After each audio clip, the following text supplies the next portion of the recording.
Merry meet everyone. So today is going to be an informational video about the astrological events that are happening in August and 10 different types of divination. So, August 4th we have the new moon. August 7th Venus is near Mercury. August the 8th is the Lion's Gate portal. So this is a very strong and powerful day for manifestations. So just picture a portal up in the sky and just dump all your manifestations into it, okay? This is going to be a really good time for things to come to fruition. So, August 12th, we have the Perseid meteor shower peak. August 14th, Jupiter is near Mars. August 19th, we had the full blue supermoon. August 21st, we had the moon near Saturn and a lunar occultation of Saturn. And August 27th, we have moon near Jupiter. And August 28th, we have moon near Mars. So luckily there's no retrogrades this coming month, this coming month. So it should be an easy peasy month. Hopefully chill. Hopefully nothing too crazy is going to be happening. So let's get to the forms of divination. So number one, we have cartomancy. So this could be like tarot not runes. Well, if they're in card form, which I have some. So anyway, tarot runes if they're in card form. Regular playing cards, oracle, Lenormand. I'm not sure what the fuck that is. I'll have to look that up. And affirmation cards. So tarot and Lenormand decks have standardized meanings for a practitioner to learn. Excuse me, I cannot talk or read. Oracle and affirmation cards will vary. It's kind of like picky choosy type of thing. So there's certain ones that you can choose, like I can't think off the top of my head of some examples, but they're kind of specific to what you're looking for, if that makes sense. So you can either make your own deck of cards or affirmations, however you want to say it, or you can use some that you could buy at a store or whatever. So a practice that you can use with regular playing cards, they all have different meanings. It's wild. But you can choose a specific card for an intention that you're using, or you can, let's say, pick 3 cards, and let's say you set the intention for career, maybe relationships, and home life. Let's say that you set the intentions for those 3 cards with those, and you put them underneath a black candle and you burn them, and whichever one burns the most is the one that you need to focus on the most. So that's just a little practice that you can do to kind of see where you're at in life, so to speak, and what you need to focus on the most. Just an idea. Number 2, we have casting. So this is a divination method, using small objects with assigned meanings scattered or arranged across the surface and then interpreted for messages. So you can use runes, I Ching, throwing bones, casting lots, cowrie bells, staves, charms, dice, and more. So I kind of did this in a couple of videos that I've made on here, where I had the runes, or I had a circle, and then I threw some runes in, or I tried to throw the runes into the circle, and then I went clockwise, to, pick each one that I've thrown. And then I did like conscious and unconscious mind, I believe, and that's just an example of casting. So number 3, we have pendulums. I personally have not used pendulums because I have so much stuff to work with. So this is pretty self-explanatory, kind of. Like, it's really straightforward and it's really good for beginners. You can either dangle it in front of you and, you choose which way is yes or no, right? Or you can put it on like a little stand or whatever, and your little board on the bottom or whatever you're using can have yes or no on it. So it's pretty straightforward. I've seen people do this before. I've watched videos about it. So it's easy, super easy.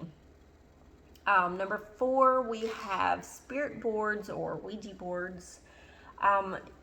There's a lot of hype on like TV shows, movies, things like that, saying that it's scary and oh, you shouldn't do this. But it's really not. It's all about your intention. And if you feel the need to, you can cleanse your area, cleanse the board, and create a circle made out of salt and light candles. Do what you need to do to protect yourself from this, even though nothing's going to happen. But of course, I will say this. If you are looking for something negative while using a Ouija board, that's what you're going to get, okay? So let's say you want to talk to your lost loved one. Let's say your grandfather died not too long ago. If you are looking for negative reactions from him, that's what you're going to get. So don't do that. Okay, think positive. Think, I'm looking to speak to my grandfather. That's what I'm going to do. I'm going to get answers for my questions, okay, through the Ouija board. So try to set that intention and tell yourself, hey, nothing bad is going to happen. Nothing negative is going to come through. You are not going to get possessed by a Ouija board. Hello, Thor. It's thundering. I don't know if you guys could hear it, but anyway. You are not going to get possessed. Nothing bad is going to happen. Set your intention for positivity. Protect yourself if you feel the need to. And that's all I'm going to say on that, because I could chase rabbits on this one, because I like Ouija boards. Number 5, we have scrying. This is where you look into an object to get information. You can use crystal balls, mirrors, water, fire, smoke, polished stones, and melting wax. There are other things you can use too. I typically use mirrors, water, fire, and smoke. So what you do is you focus on one spot. Let's say you're using fire. You focus on one spot in the fire and you will get that information that you're looking for. Or signs, or numbers, or letters, or runes, or you'll get your signs, okay? Now with mirrors, you can do like a soul reading through a mirror, which is pretty cool and helpful. You just look into your eyes and see what you see, type of thing. You can do it with other people too. Not really part of scrying, but just throwing that out there. Tasseography, my bad. Totally butchered that. This is about tea leaf readings and coffee ground readings. Basically, you drink your tea or coffee, and you'll have like the leaves or the grounds in the bottom of your cup, and you'll look for like patterns or signs, numbers, maybe even words. You might see a bat. I mean, you'll see different things. It's a lot. I'm actually learning tea leaf reading now, so very excited to learn that. Very excited to get started with that too. So they also have special cups.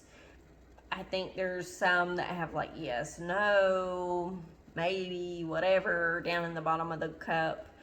There's some with like the zodiac signs down in the bottom. I mean, they have so many cups for this now. It's crazy. So that's what that is. Psychometry. I think that's how you say that. Psychometry. Good Lord, I cannot talk. I'm tired, guys. Excuse me. Psychometry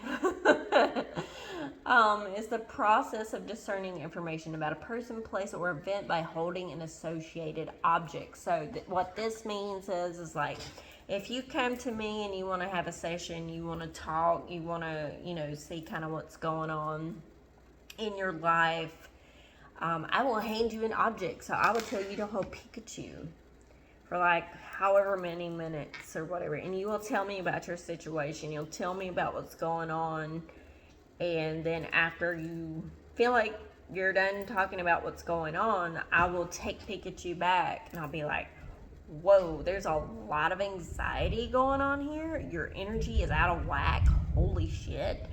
Your heart chakra is spinning a little slow. Your throat chakra is blocked because you're not speaking your truth.